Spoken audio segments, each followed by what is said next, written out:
Yeah. Okay, cool. If at any point I do freeze, please let me know because I'm not going to notice. I do eventually freeze on my own screen, but it takes like 5 to 10 seconds.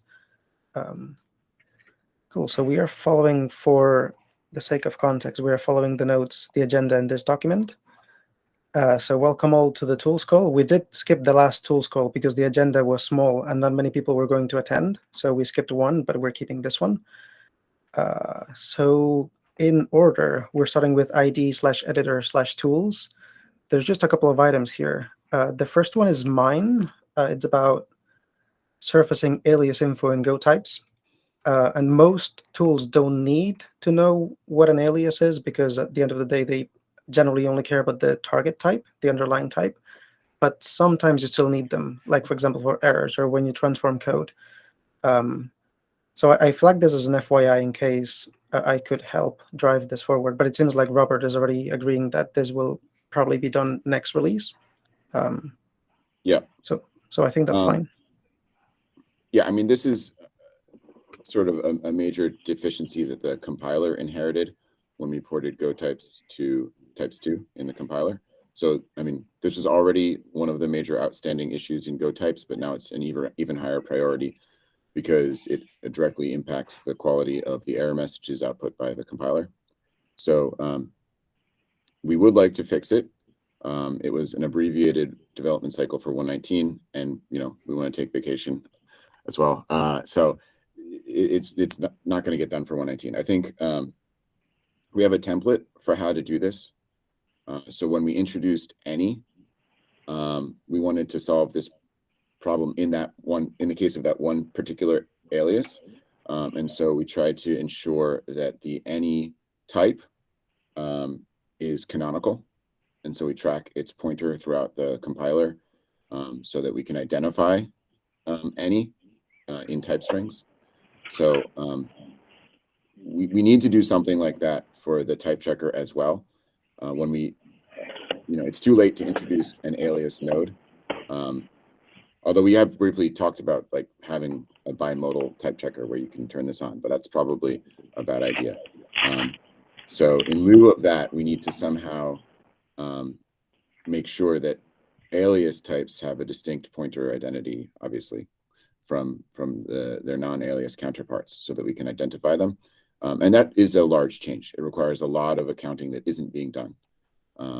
And so it's going to take some time. I think Robert tried to do it and realized how complicated it was going to be and that it wasn't going to get done for 119. Unfortunately, I don't think there's any way to help with this because it really just requires someone to be very thorough and make sure that we are accounting for aliases anywhere. That's completely fair. It now comes across like I'm trying to pressure for a fix, but the only reason I added it here is because I thought this wasn't the roadmap. But if it is, then excellent. Nothing to add. Yeah. Great. The next item, unless there's anything else about this item from anybody? Cool. The next item is deprecating the Go root function in the runtime. This, I believe, Brian has spent a significant amount of time on, so I think we can probably delay until next call. But if anybody wants to read into it, feel free. And I'm going to mark it somehow. Let's say bump to next. So there's nothing under package site. Anything last minute for package site? I don't think we have anybody from package site anyway, so sounds good. Not really.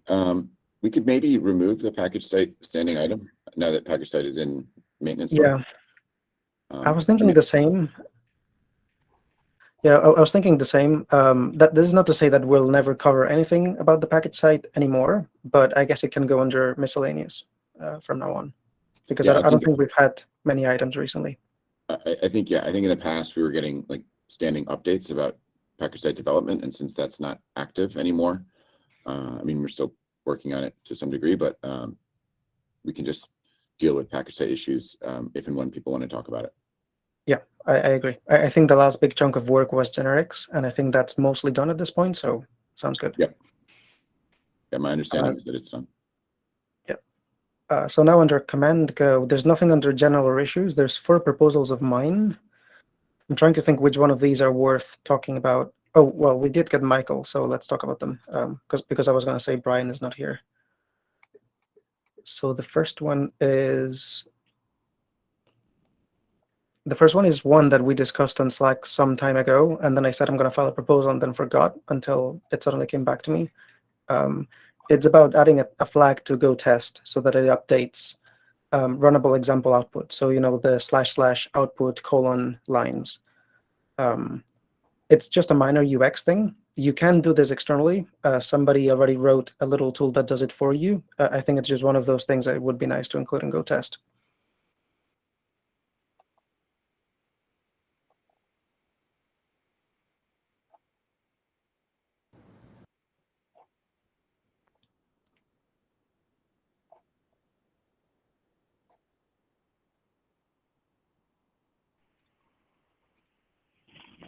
I guess one quick comment on that is I think it was somewhat blocked on the earlier proposal to show the diff output, but I think that CL is now moving forward, whereas that CL was stuck before.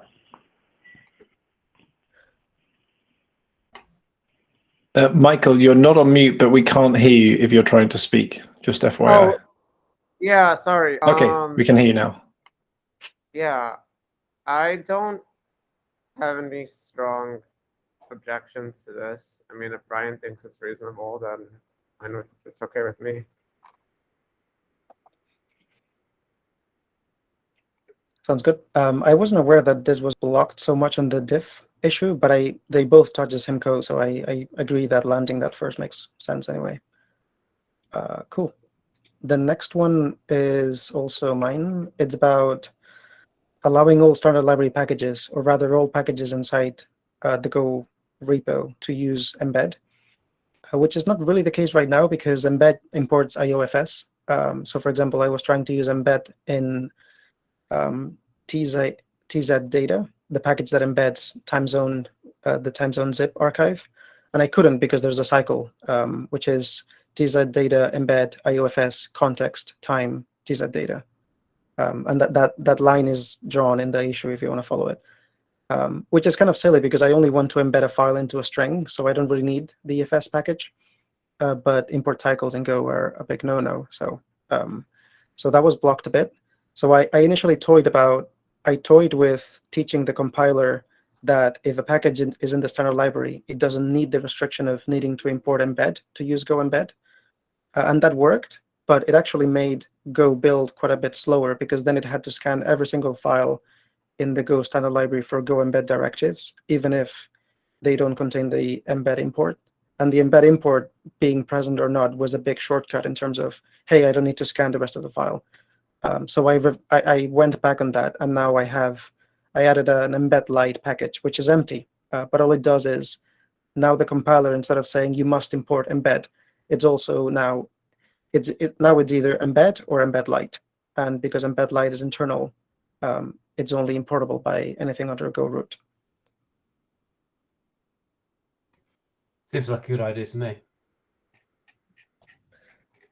So it needs reviews. Wink, wink.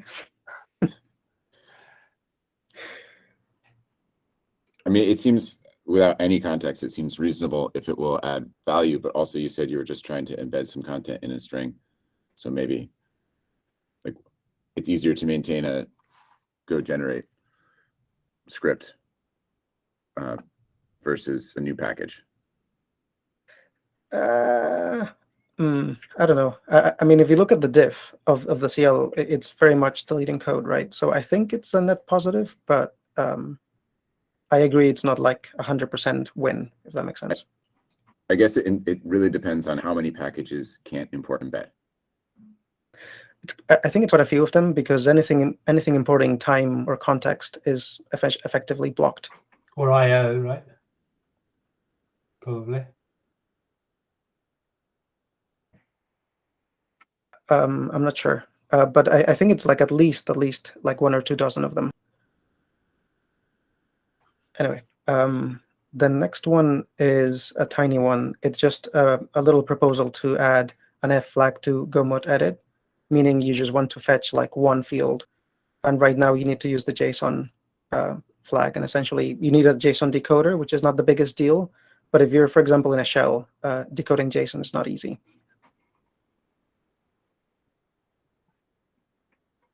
And the point here is that GoList has both. So it seems somewhat symmetrical to have both here as well. But I admit it's like a very low priority thing. So this is just an FYI.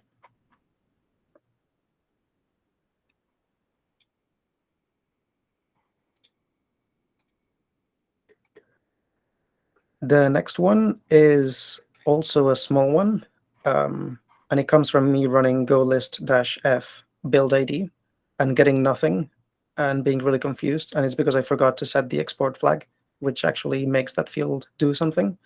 So the point is maybe we should make these field accessors in the template error out, or like print something that's garbage, like, hey, I can never be set to anything useful if you forget to set the right flag.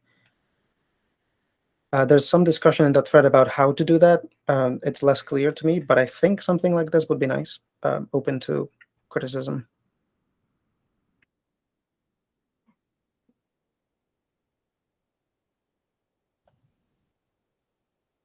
I think it makes sense to me, but I would defer to Michael and Brian. Yeah, that's fair.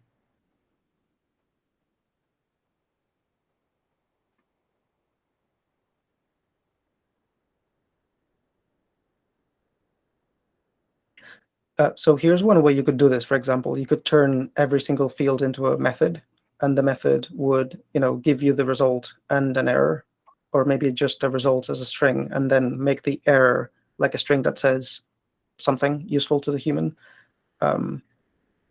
Something that Dominic brought up on Slack is that if you change the input data to the template like that, is it possible that some templates could break? Because accessing a field and calling a method is the same syntax, but potentially the behavior is different, right? So potentially some templates could break.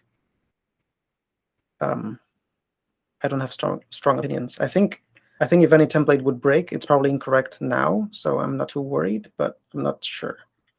Wait, why would a template break? When changing a field to a method with 0 arguments? Well, if that method fails, right? It's not something that can happen right now. Oh, okay. But the method would only fail in the case that it was, invalid. Right. Yes. In that context. So it's almost what we want, but it's also potentially, I don't know to what degree we could call that a breaking change. I guess not. So it just fail in a different way.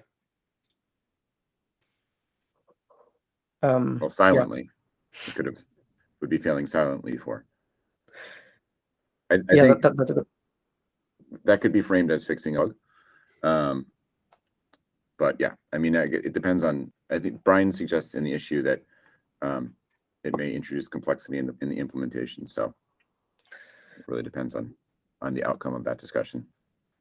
Okay, I'm going to bump this to the next because it seems like Brian might have some opinions here. And I don't think he responded to the issue. Oh, he did. Anyway, we can bump it. The next one is Rogers. I just added this just because I don't think it's ever been talked about much, and then I like the idea. Basically, I mean, maybe it's not possible because of the way that GoTest-JSON works, but it's a bit frustrating when you have tests that might hang up forever or that kind of thing, that you can't see any output until the test actually, well, particularly when in parallel tests, you can't see any output till it fails, which might be 10 minutes or something. And with JSON, I mean, you can see why that's the case with text output, because you can't have any delimiters, but with JSON, they're all just objects, so they could be interleaved with no problem. The basic problem is that the GoTest-JSON actually interprets the text output and then turns that into JSON, which is icky, really. So I suppose the question is, could we change it so that Go test minus JSON actually passed down the JSON flag to the test binary and got it to actually produce JSON results itself, and then you could actually produce, you could produce results immediately they became available, which would be kind of nice, I think. But I don't know what people think about that possibility.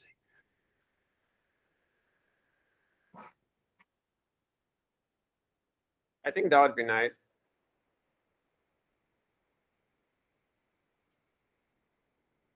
You got a reply from Brian, which is that the streaming of log output might help.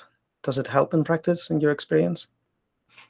I don't believe so. I mean, I don't think it.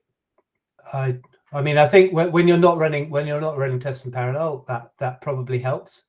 But when you are running tests in parallel, I don't think it can help, because the output has to be buffered. Otherwise you can't make sense of the textual output.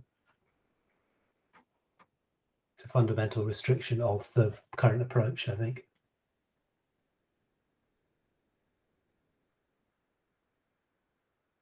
I think we're all in agreement that this would be a nice thing.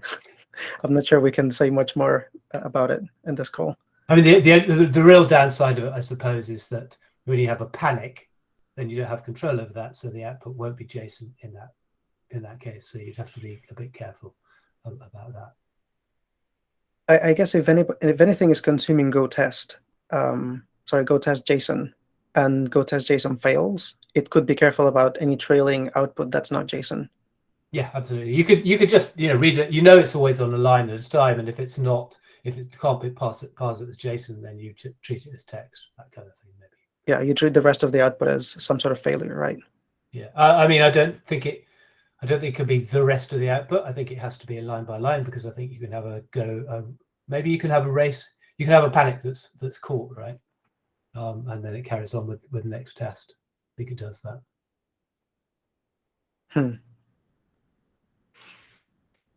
Anyway, the next one is generics, so I'll leave it to Rob. Yeah, this is in our standing agenda now. I guess this should probably be the last generics update. The update is that generics has landed. Go has generics. Yeah. Anyone have thoughts on that?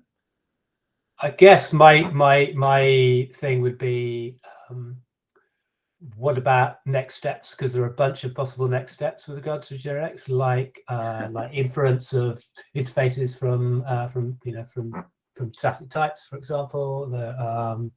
What else? There's a bunch of them. I mean, I'm sure you're familiar with most of them. But is there any plans to do anything about those things, or is it just going to leave it to soak for a year or so? I can't say authoritatively about anything. I can't speak authoritatively about anything. I will say that right now in tools, there's still more work to do. There are a lot of tools that aren't updated to support generics. Most notably, Go SSA, which is blocking a bunch of analyzers. Dominic did land static check, which is great, last week, and we just released a version of GoPlease that upgrades to that version of static check. So we're making progress there, but it will be a while before all tools are knowledgeable of generics. So there's a lot of work left to do there. I think there are more features that we will add to the generics implementation. To start, we're focusing on improving error messages. And so we don't have much time in 119. That's really our focus.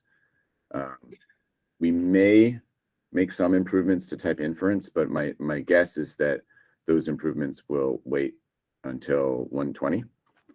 And then there are a lot of more drastic features or extensions that people are asking for. And I think generally for those, we really want to wait until we have more experience with people writing generic code in the wild. I think what we landed in 119 is actually a relatively sophisticated implementation of generics. I mean, typesets were a drastic change to the language. And so there's this conceptual coherency to what we delivered in 118. and we could have done a lot less. So we're going to try to wait to see what generic code looks like in that framework before we extend it any further. I mean, I think we actually saw in the last 3 months of the development cycle that there are a lot of subtleties to the current generics implementation that we didn't fully understand. And we sort of, I think, got to a lot of those, but there's probably more. And so I think it's in our best interest, in everyone's best interest, for us to give it some time to soak, with the exception of things that were just omitted because we didn't get to them, like some forms of type inference. Yeah, the type inference one I specifically mentioned actually because I think that has the potential to influence, somewhat corrupt the way that people actually design their APIs for generics. So yeah, because they'll actually make things that, against usual better recommendations, return interfaces rather than the static types, which means that those APIs won't be possible to upgrade in the future because you won't be able to add methods without breaking the caller, that kind of thing. I think that's an example of something that we didn't really realize until the end of the development cycle.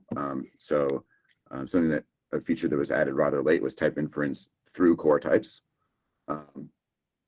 Constraint type inference through core types. So if you have a core type of a type parameter that is well defined, then you can use that for constraint type inference. And that is exactly the type of thing that would have influenced APIs significantly. I think there are more examples of that. So I think you're totally right. And I think there's some discussion going on right now on an issue. I can't remember the issue number or the details, but yeah, we will probably look at those. But I'm not sure if we'll get to them for 119. Sure. For the interested passerby like me, who's way behind the curve relative to you both, what is that issue or sort of related issues? Because those sorts of things would be interesting, sort of particularly like from an ergonomics perspective of how people should be thinking about. Oh, thank you. Oh, you have it already? Okay. I have one of them. Whether this that's the one that I was thinking of. I reported it a while ago, but is that the one that Rob was thinking of? I think that's unlikely because it doesn't relate to core types. That would be great. Thank you, just for some personal reading. I'm looking at the one that Roger cited. Oh yeah, that Roger, the one you cited is not going to get done for 119, but is definitely a possible extension of our inference. Thank you for the reading. Anyway, as I say, it does influence the way people write, because you always have to write that explicit type conversion, which is a pain. And so I've been doing it, but other people will not. Yeah. I think the ergonomics affect the way people write generic APIs, and I think guidance in the form of published literature affects the way people write APIs, and I think we can do a lot in both of those areas.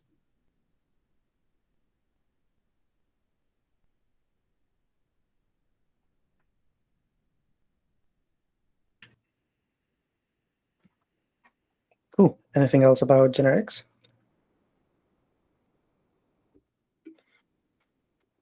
Before we move on to the last section, I have added the 2 issues to the agenda, so anybody following along can just use the agenda. So under miscellaneous, we've got... Or just briefly, Robert, any quick comments on sort of the performance front, sort of the runtime performance front of generics, which has certainly been a topic in the context of 119? Yeah, I am an observer of that. Because we are concerned about compile time performance, and so we're doing some profiling of the type checker and to see if there's any low-hanging fruit there. Although type checking doesn't constitute a huge portion of the slowdown in compile time that we saw in 118. I think the noder is most of that, and I think that will be alleviated once we switch to unified IR. I know that's not the question you asked, but that's what I'm more knowledgeable of. In terms of runtime performance, I know there was like that blog post that hit the top of Reddit about slowdowns with on generic code. I think like Keith is actually looking at some of the things specific to those examples and may have some improvements, but I don't know the current status of that. I think eventually, obviously, we want to see the runtime benefits of generic code, but I don't know what exactly is landing in 119. For myself, I'll just mention again, because I keep on mentioning this, but I think it's worth saying that from my point of view, I don't want there to be a huge performance difference for making code generic versus interfaces, because I think that generic code has its own downsides in terms of how the code works and the fact that it's viral and there's the other restrictions, and so like for me, I don't want people to be changing this code that previously took an IO.reader to make it parameterized on an IO.reader type just because it makes it faster, which could be the case. In other languages, that's definitely the case. And I hope that that's not the case, because I think that there are particular downsides to doing that. And so having rough parity in terms of like method calls on interface on generic types is its own benefit, I think, and particularly with respect to Go, which tries to be a readable language. Yeah, I think many people agree with you, Roger, that we don't want people to take code that was perfectly readable with interfaces and make it generic. Yeah, it's all the people that say, oh, we should monomorphize everything, right? And I'm like, this is not necessarily a good thing. This is not Rust.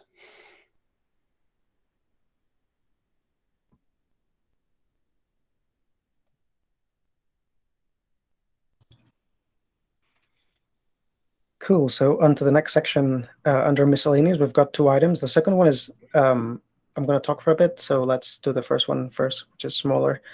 It's about adding no copy, which is a hint to Go vet that says, hey, nobody should ever copy a value of this type to flag set. And the reason for that is because if you copy a flag set, it uses a method value as a field.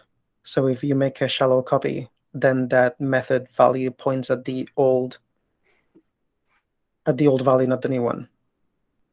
I explained myself very coarsely, most likely, but if you read the issue, you can probably understand what's going on. It's a classic mistake. It's a closure that points to itself. And then if you do a by-value copy, the closure still points to the old instance. Correct, because it points to, essentially, it captures a pointer to the old value, right? Not the new one. Yeah.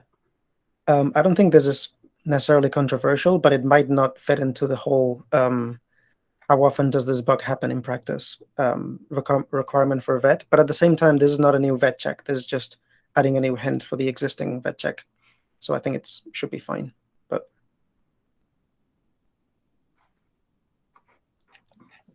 having not fully followed, does it meet the criterion for accuracy? Like, are there cases where you would want to copy a flag set that are valid?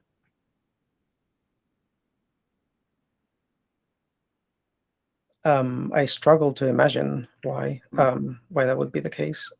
I did try to search through the public code bases on GitHub for like who's dereferencing flag sets, because if you want to make a copy, you have to dereference the pointer.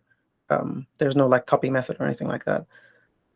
And most like I didn't examine every single match because there's like hundreds, but most of the ones I skimmed through were either dereferencing because they wanted a non-pointer, but there wasn't a good reason for it. They just wanted a non-pointer. And the other one was because they had this bug. So, and I found like 3 places where people had this bug without noticing. The zero value is not valid, right? So the only way to make a value is by new flag set. So and that creates the closure. So you're by definition making an invalid value by copying it.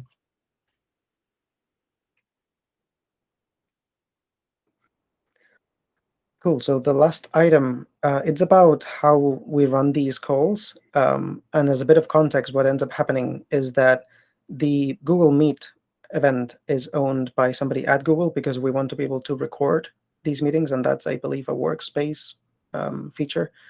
And then we've got a weird setup, mostly owned by Paul, on Google Drive and YouTube, where we host these agenda documents and upload to YouTube. And that's fine. That's been fine for some time, but it also has a pretty significant buzz factor in terms of every single month, somebody has to go to Paul and say, hey, can you please upload the video, which is a bit annoying for him in terms of, it always falls on him to do that. So I've got a tentative plan to improve that. So I'm going to walk you through it. So essentially, the plan is to keep using YouTube to store videos because the storage, we don't have to worry about it, the cost. We keep using Google Drive to store the agenda docs because Google Docs works really well for what we're doing. And also the storage cost is not really a problem because these docs are really small. We would continue presumably to use Google Meet, owned by somebody at Google for the sake of being able to hit the record button, but I'm open to suggestions on this point. I'm not sure how else to do it. We would need some account to hold access to YouTube and Drive. There are ways to set up like an organization or workspace to own these, but as far as I can tell, we would need to start paying for Google Workspaces. So I'm not sure that's an option right now. So to work around that, I was thinking of creating a Golang Tools bot account, so like a Gmail. And then that would hold the keys to YouTube and Google Drive. And it's fine that it would have the free tier of those things because Google Drive, I think the free tier is like 5 or 10 gigabytes. That should be more than enough for basically forever for the docs.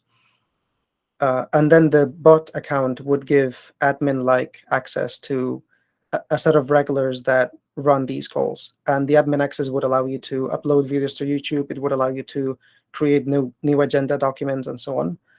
So I've got a list of 1, 2, 3, 4, 5, 6, 7 people here. I think the list of people should be at least 3 or 4, just for the sake of the buzz factor. But I would say also maybe up to 10, 12, because we don't want to give access to like 50 people or everybody, right? And I mean write access. Anybody should be able to like edit the agenda docs, but the set of people able to delete the entire Drive folder, for example, should be relatively small. And same goes for YouTube. And then the last item is that who owns the login to the bot account? I think it needs to be a single person to have two-factor authentication that's meaningful. I can be that person for now. And to remove myself as a potential single point of failure, I could nominate somebody else as the successor to the bot account. So if I become unreachable for like 2 months, for example, then the bot account would automatically be accessible by that other person. And we could make that other person, like, for example, Ian, to make it be somebody at Google.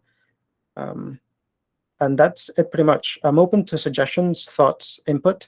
The plan is to do this over the next few weeks if it sounds good with everybody, so that by the time we have the next call, then we're no longer depending on Paul for a lot of these things.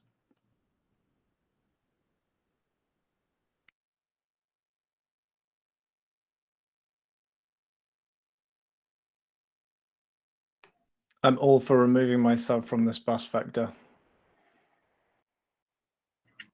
And I did run this sort of planned, this sort of next steps with Ian Cottrell, but he hasn't replied yet, probably because he's on vacation, like Rob said. But I will try to get a +1 from him before I move forward. But at the same time, I don't want to wait too long because I've been thinking about this for a few months, and I don't want to delay much further. Yeah.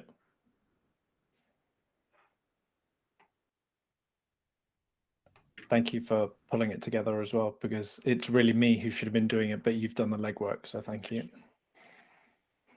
Yeah, I think part of making you redundant shouldn't be adding more work for you. So yeah, thanks for taking this on. I was gonna say I wish we could donate things like a G Suite account, but I think generally we can't. Like if we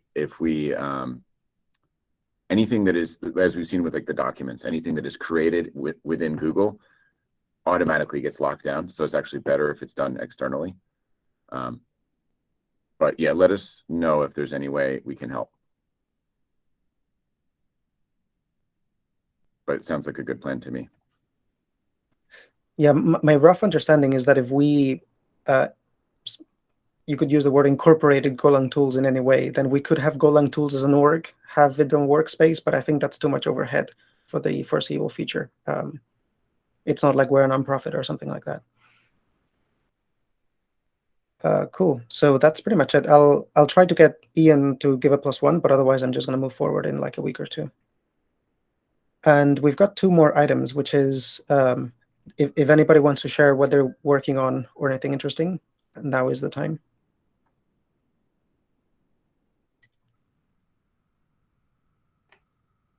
Hopefully the Go team folks are taking a bit of a rest. I think there's a quiet week coming up, right? Yeah, I think there was an external email last week. The quiet week is going to be the first week in June, and as a result, the freeze is pushed back by a week.